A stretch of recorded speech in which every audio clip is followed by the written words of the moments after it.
Hello and welcome to the Martial Arts Teaching Tactics Podcast. I'm Chris Bean and I'm joined by Chris Kent. Hello, Mr. Kent. Hello, sir. Today we're going to be discussing lesson plan layout. So in the past couple episodes, if you've missed those, we've been talking about building and developing a lesson plan. Today we're going to talk about how to interact with that lesson plan and how to kind of set it up and lay it out so it's useful for you moving forward.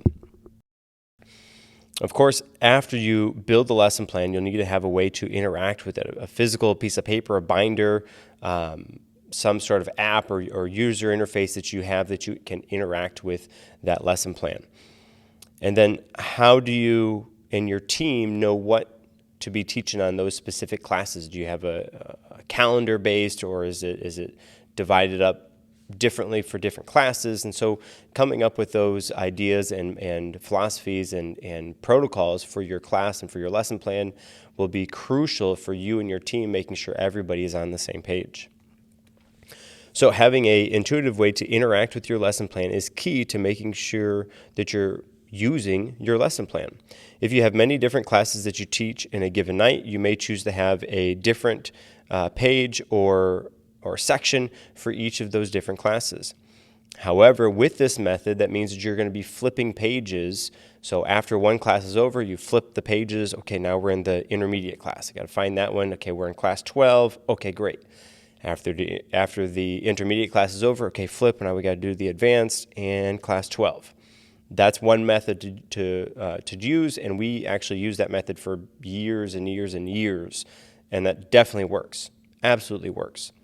It is a bit clunky to be switching pages in between classes. Sometimes, if you have a 5-minute time in between your classes, great. In fact, that actually would be awesome to have, that time in between, just to be able to interact with the students, kind of get things set up for that next class.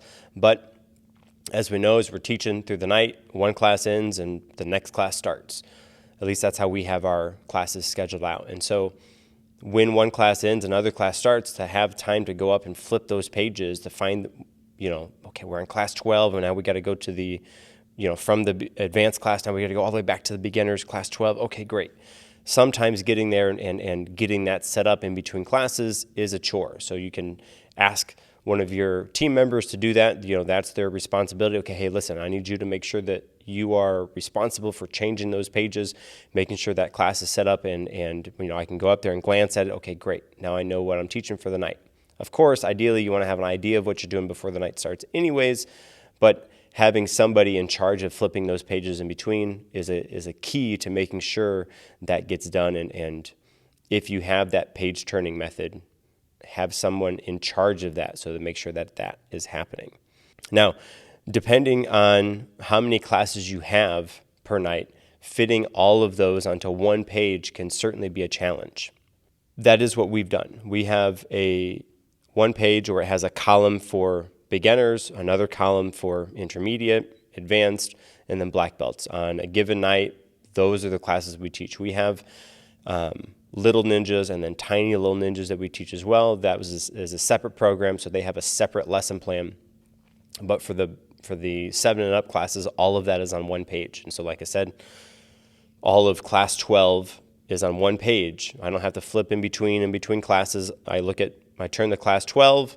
All of my teaching that I need to do for the night is right there in front of me. Beginners is in one column, intermediate is in the next column, advanced, and then black belt, and so on.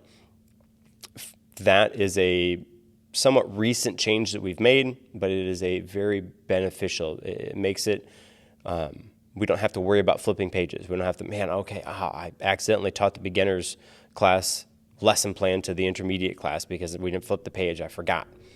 Making sure that type of thing doesn't happen is so nice now, because I just look at the page, I get to see kind of a snapshot of what I have to do for that whole night. And anybody who's teaching with me for that night, whether it's a team member or a junior team member, they can look at it. Okay, this is the beginners, this is the intermediate, this is advanced, all set, boom, no problem. That just makes it a little bit, a step or so easier, a little bit more intuitive, I think, to look at in a better way to interact with your lesson plan. Not to mention it condenses the lesson plan a whole lot, because rather than having your lesson plan spread out across one page. It's into that column. So you got to condense it and kind of be concise and precise with the description of the drills and talking about it. Because I remember, like as you said, the old lesson plans used to be a whole page, and we had to look at the different quarters and see that everything was going on. It was just sometimes felt like a waste of space, or just felt like there was too much going on. So being able to put it clear and concise in those columns and know exactly what's going on, and having that short kind of direction rather than a long explanation, I think also helps to kind of clean it up and make it nicer. Again, not only that, but if you have, let's say, 12 pages for beginners and then 12 more pages for advanced and 12, it just cuts down on the amount of paper that you're using as well. So it just all around is I think, more efficient to put everything on one page if you can do that. Now, we also have a digital version of our lesson plan. That's only available to our team members. So I have made a university option in our app that is only visible, only available to our team members, and I put all of the lesson plans in there for every quarter of the year, so they can go to quarter 2 lesson plans. They can open that up and say, okay, what day are we on? Okay, great. These are the things I'll be teaching for that evening.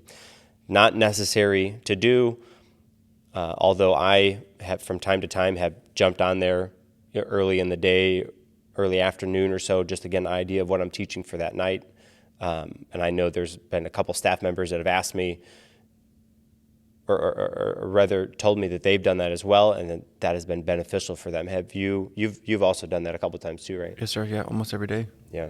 As we talked about in previous episodes, it's nice to know what's coming up for that night so you can prepare if you need to review the material or get yourself ready for those drills. I've definitely looked on my phone, on a tablet, in the break room, or even at home, just getting prepared and ready for it. It's nice to have that option. I don't have to wait till I'm here to open the big book and find the paper.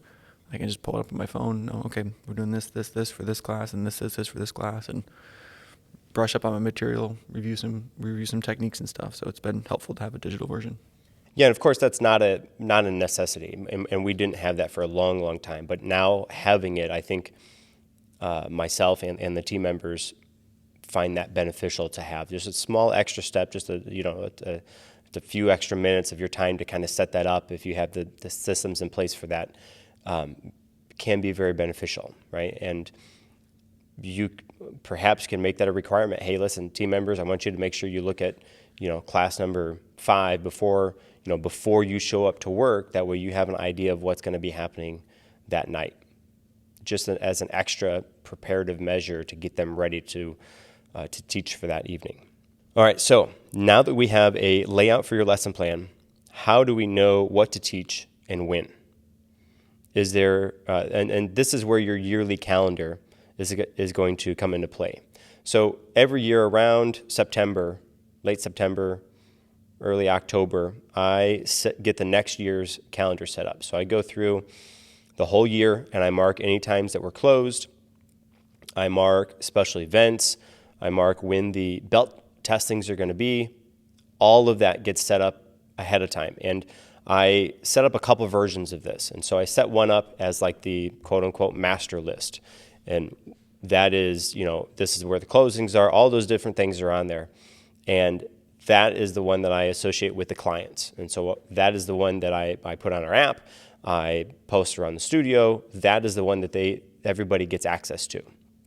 From that sort of master list, then I go through and I start to mark class numbers. And with this, for us, we do our testings on a quarterly basis. So we do 4 tests per year. And I know we need to have at least 22 classes per quarter to get our information taught, and then so the students can rehearse and then prepare to test on it. So 22 classes really is about the minimum number of classes that we can have for a test to work. So once I get those stationed and positioned in there, where the graduations are going to be, where the closings are, any special events and those kind of things, then I go through and I start marking, okay, so day 1, this is, class number 1 is here, class number 2 is here, and I kind of frequently I go through and I do that by hand, because there's, from time to time you do this and there's lots of erase, and okay, nope, that doesn't work, you have to do this, and you kind of get the handwritten version down, a couple of erase marks, a couple of scribbles in there, get it set, Okay, 22 classes for this one, maybe 24 classes in this quarter, 23, and then you get to all your quarters set. Then once you have that all set, then you make a digital copy of that. We do that in Excel. I have the date as the big number, and I do a subscript for the class number. Just as a side note, that's what we use and how we notate our classes. And I have the whole yearly calendar up with the lesson plan. So at any given time, any staff member, any junior team member can go in there, flip to the calendar, see the whole year. Okay, we're in this month, it's this day, we're teaching class number 7. Okay, great. Turn the page, or class number 7, great. That's all we're teaching for that entire night. Now, when you are first developing this, you will want to kind of work backwards. Like we talked about with your curriculum, you want to work from the highest level down to the lowest level. With your lesson plan, this is the same thing. Now, for us, like I said, we test every 3 months. And in the first month is when they get introduced to and learn the information. The second month is where they can rehearse and retain the information. And the third month is where they go through their pre-qualifiers, their stripe test, and then their actual belt test. So I know by the third month, all of the information needs to be had. And in that third month is where I need to put the pre-qualifying stripe tests and then have a class set aside for their belt test. Or if it's on a different day, it's on a Saturday, a weekend day or something like that, then y'all needs to be in the lesson plan or ready for that. Then in the second month, I need to put all the drills and skills and the disguising the repetition information all in there. And the first month is where I need to get the information taught. Okay, I need to lay out, okay, white belts need to learn this on the first day and then this on the second day. And okay, now maybe they need to do a little bit of review here. And this will be a little bit of a juggling act, especially in the beginning. Once you have this kind of again, let's say you're doing a 3-month system. That's what we use. Once you kind of get that in there, you want to kind of juggle, okay, how much information can I teach them? How much review do they need before I can give them new information? And then that in that first month. The second month is all disguising the repetition. How many times can I have the students do the same thing without being bored because they realize it's the same thing? Right? So coming up with all kinds of different drills and skills and disguising those repetitions is the second month. Third month is, okay, now let's test over the basics. Let's test over your hand techniques. Great, you qualified for that. Let's test over your foot techniques. Awesome, you qualified for that. For everything that you're going to have them do their actual belt test on, all the pre-qualifying information is then. Then maybe there's a class or two for review right before the belt test. Then they do their belt test. And again, once you have that kind of laid out for one belt testing cycle, then you can mimic that for the rest of the year. Of course, like we talked about before, you'll want to perhaps go in and switch out those drills and skills in that second month, just because that is where the disguise needs to show up. That's where you need to start switching things up so they're not getting the same thing over and over again. One for your students, but also for your team members, so they're not teaching the same thing over and over again.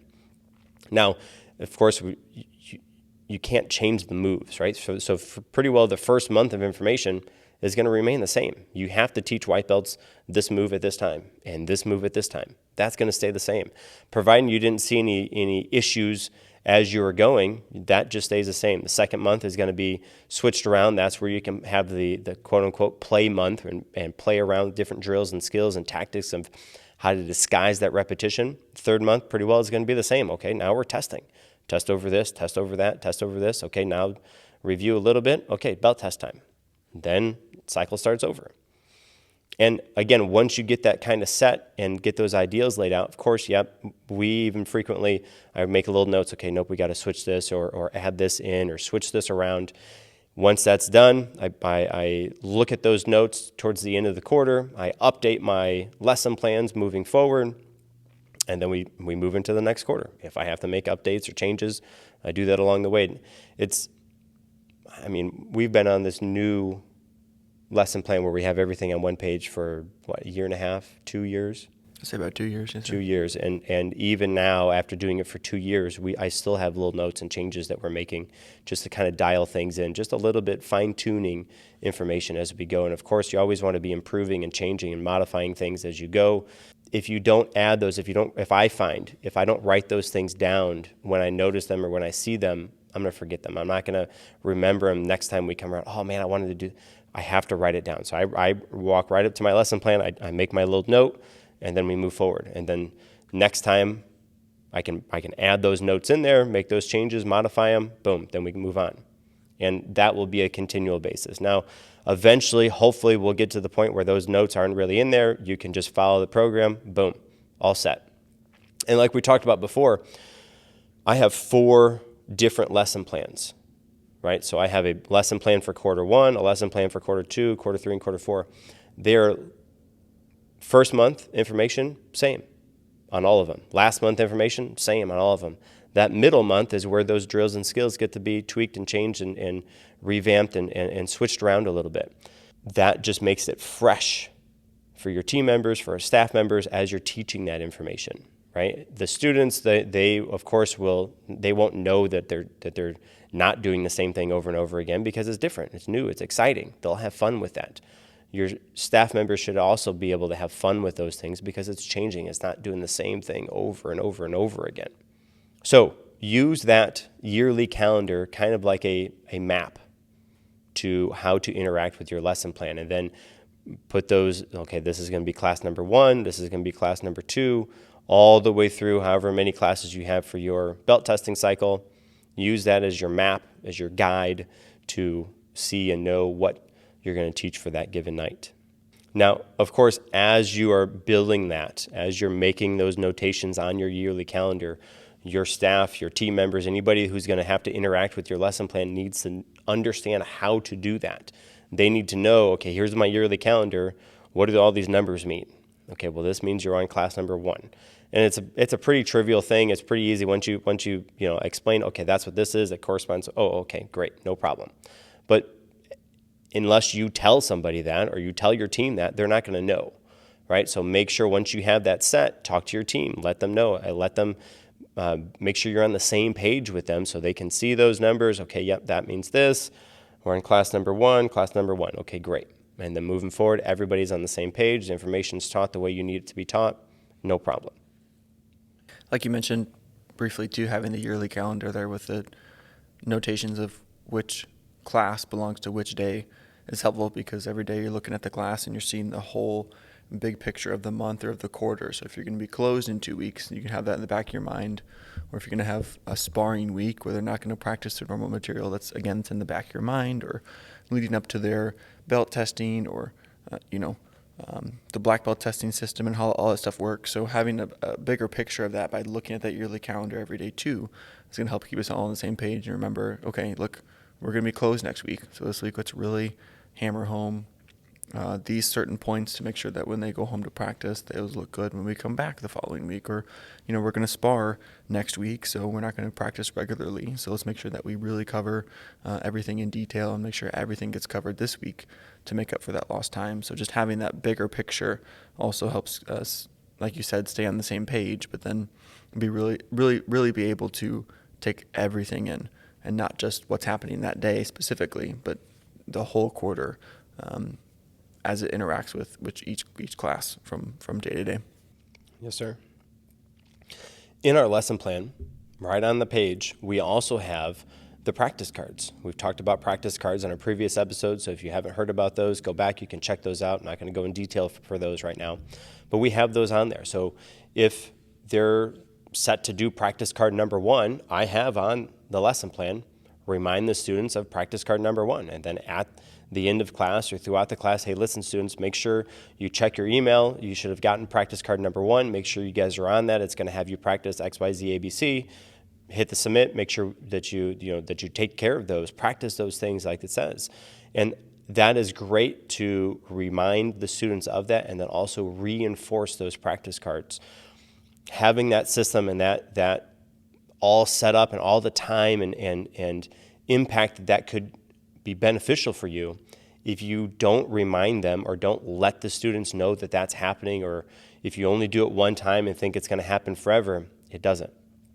Continually, we have some classes have 7 practice cards, and so every time a practice card is set to come out, I remind them that they come to class 2 times per week, and on the first day, hey, listen, guys, practice card number 7 is coming out. Make sure you guys be checking for that.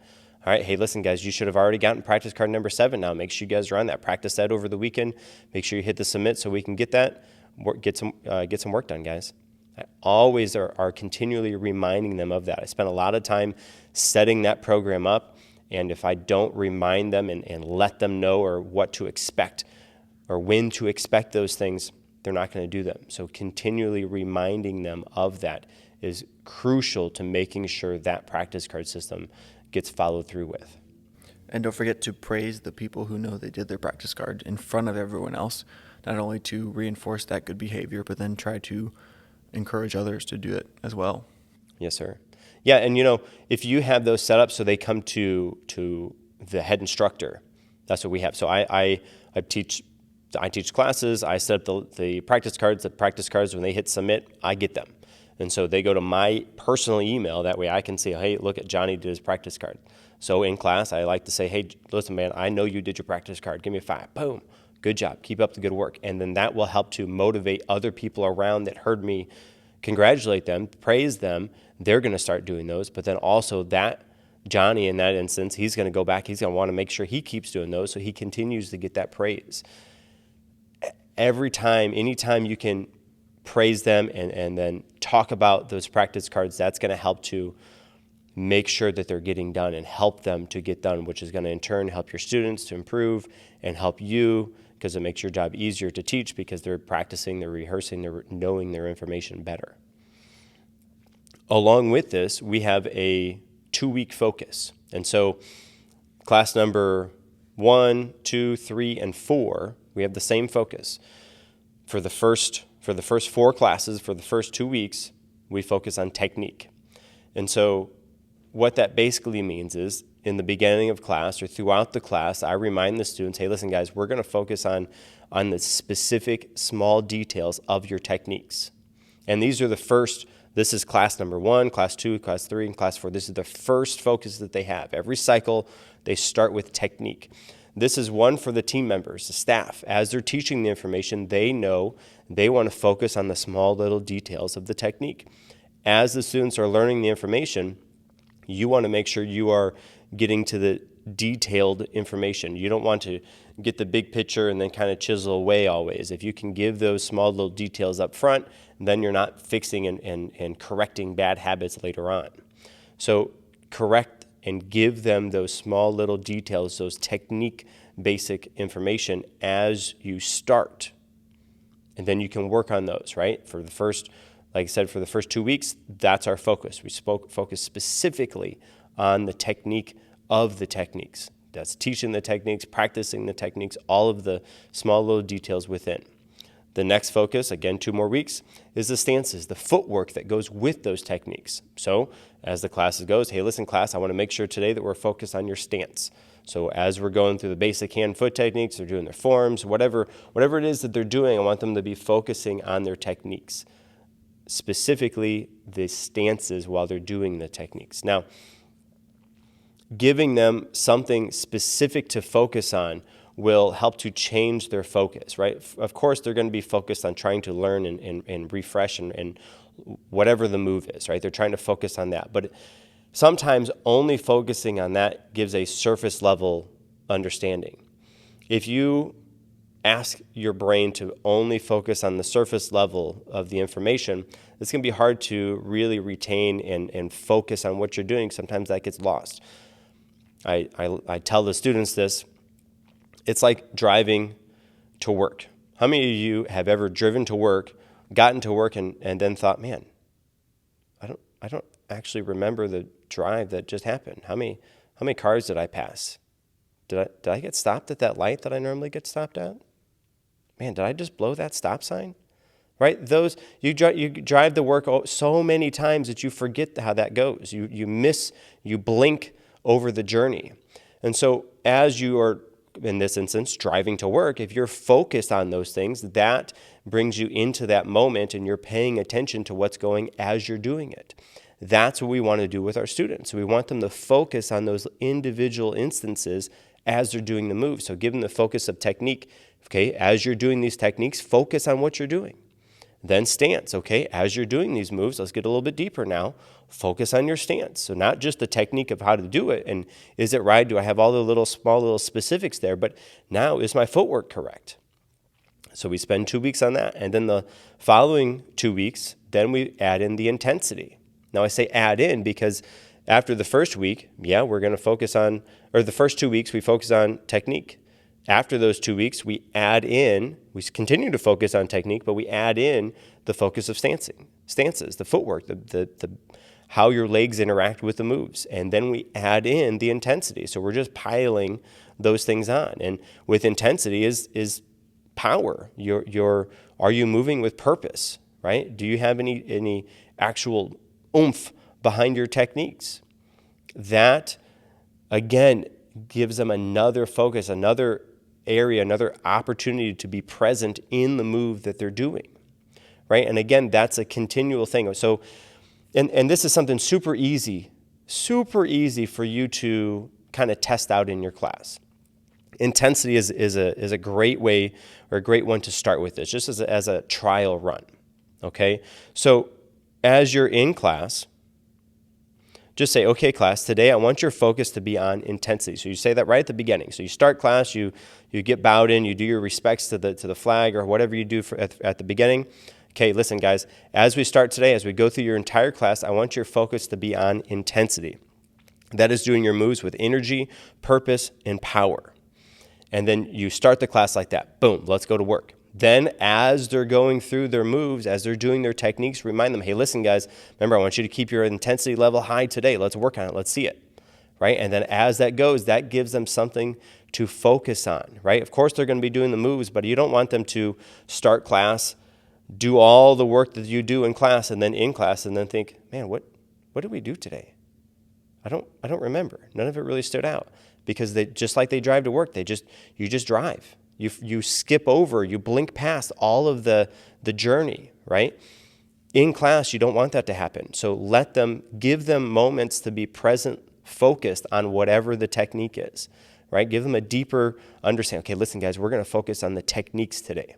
All right, we're going to focus on your stances. And you might have different focuses depending on your art, depending on how your classes are, but come up with those.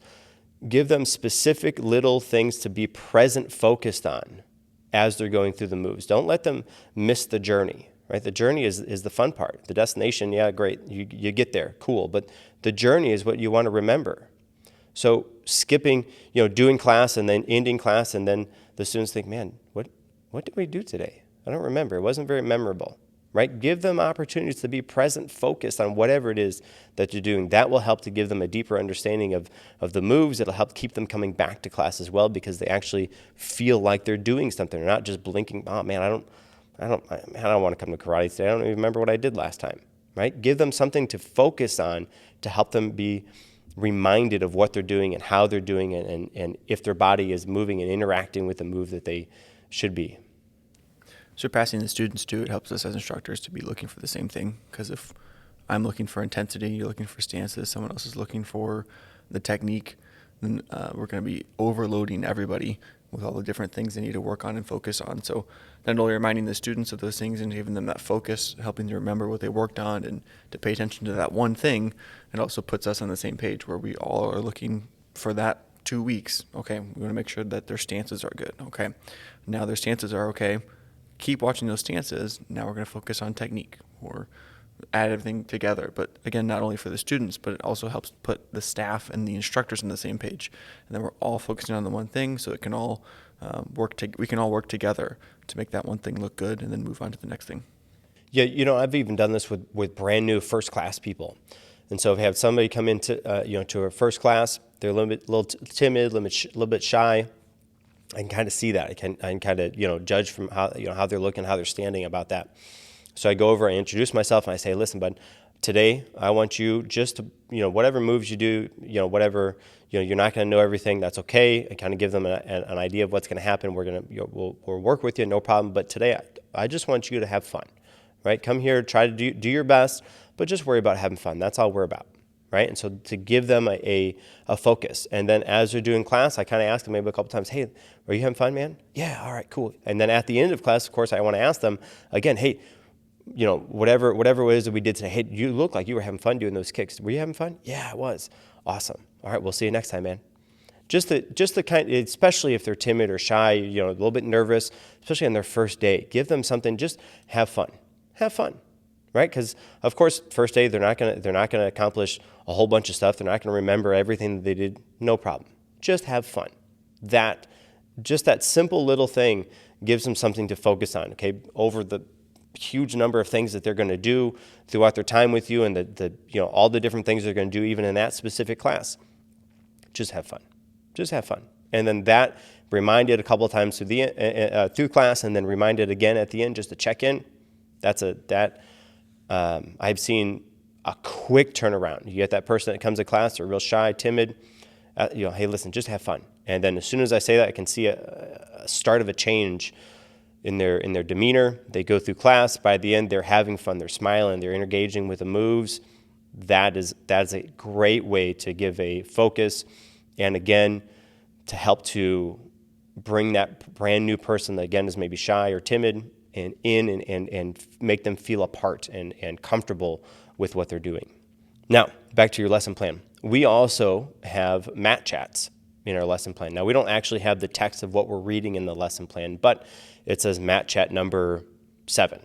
And so I have another book that has the mat chats in it. I can turn to number 7 for beginners. Boom, I read that script. I turn to number 7 for intermediate. Boom, I read that script. Now, unfortunately, the mat chats are a little bit longer. I can't have all of that on the same page, so we have a different system for that. Mat chats are a great tool to add additional benefits to your program. What do you want your students to be getting out of your program? What character skills? What do you want? Leadership? Do you want self-confidence? Do you want discipline? What are the skills that you want your students to achieve from your program? Then seek out or write mat chats, 5 minutes or so, that kind of go along with those. Okay, come up with a series on leadership. Great. Put that into intermediates. Okay, come up with self-discipline. Put that into beginners, right? And maybe you have, if you can have one per class all the way up until belt testing, that'd be great. Actually, it would be a little better if you could have one for all of the beginners class. So maybe 40 or so. And then the same number-ish for the next one. You do this once per week.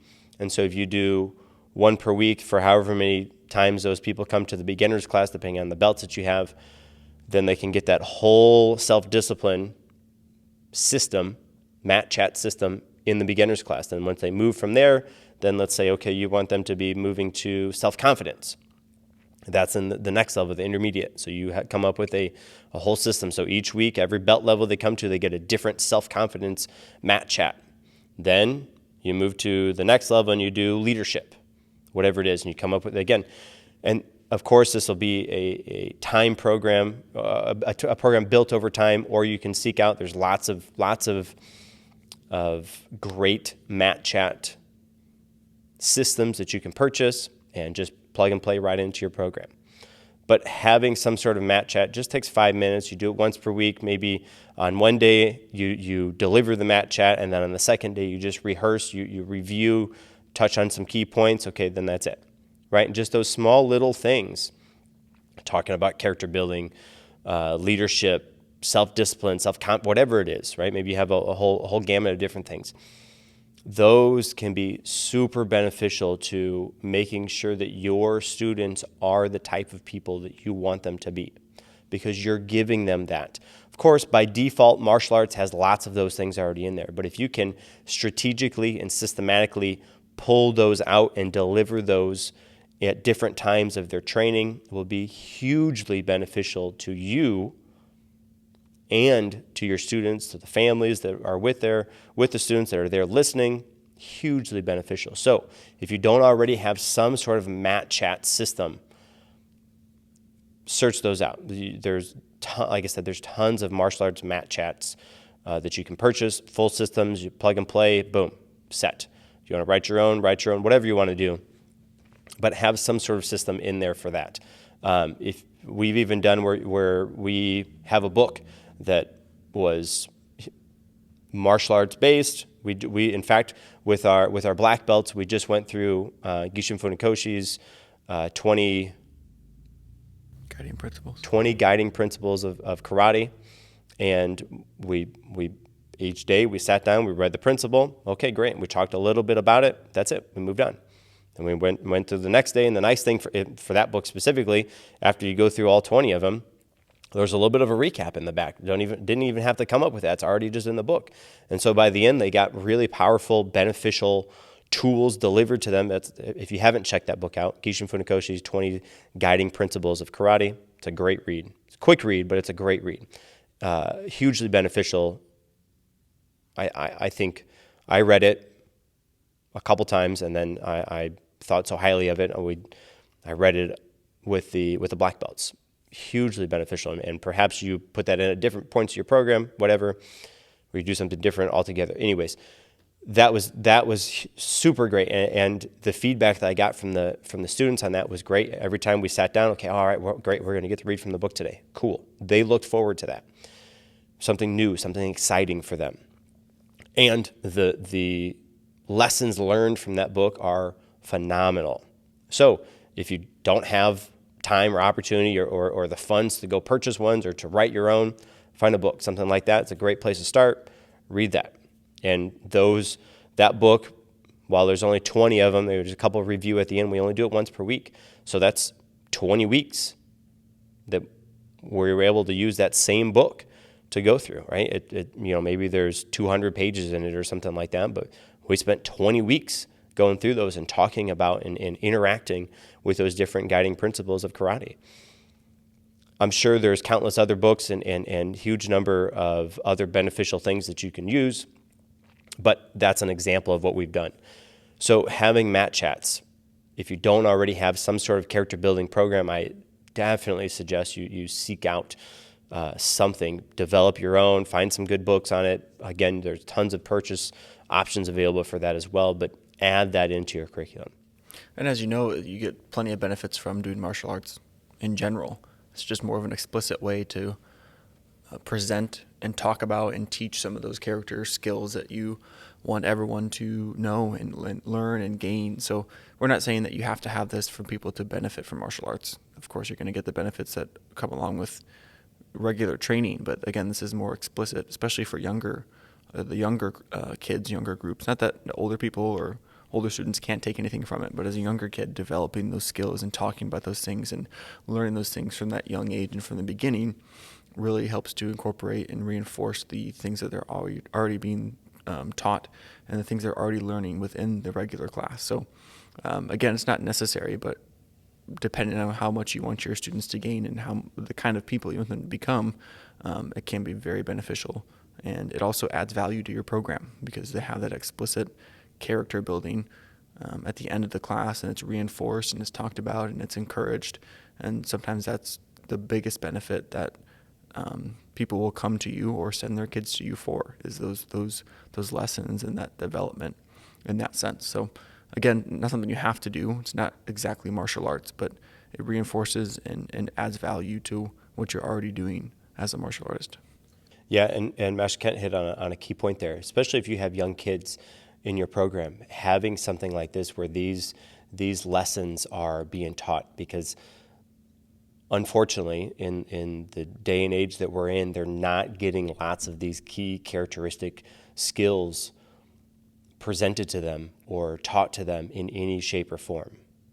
So if you can not only demonstrate those by the way you act, the way you present yourself, the way your program is, but if you can actually add those in and again, strategically and systematically deliver those to your students, will be hugely beneficial, not just for your students, but for their families, and not just for right now, but that's something they can carry with them for the rest of their lives. That will help to shape and mold them from that person that just shows up as their normal employee to somebody that shows up as a normal employee and in a quick turnaround is the manager and can move through the ranks of that company or wherever they're working at so much faster because of those skills that you helped to deliver for them. So think about that, right? Think of the benefits that you can give to those, especially, again, the young kids, the influence that you have. Think about the skills and life lessons that you can share with them that will help to shape and mold them for the future, right? That is what your character building skills, that's what those MAT chats are all about.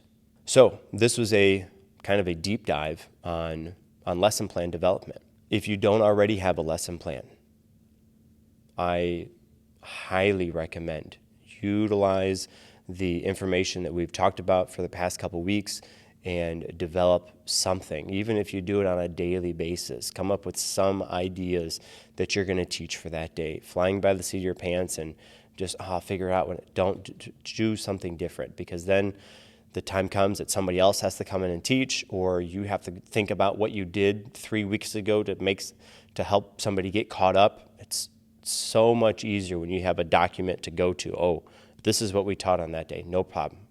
We gotcha. Right? So have something set for that. If you think we missed something, if you want to comment and add something, or you liked what we talked about, let us know, right? You can drop us a line on Facebook, on Reddit, Instagram, Twitter, all of those places. You can find us at MA Teaching Tactics, MA for Martial Arts Teaching Tactics. We are also, of course, on YouTube and anywhere where I'm sure you perhaps are listening to this on a podcast form. Also, would like to know where you're listening from. Our app that we're using to host our podcast is showing lots of different places around the world. So actually would be awesome to hear from you and where you're listening from, and some benefits that you found from our podcast. Until next time, I'm Chris Bean. And I'm Chris Kent.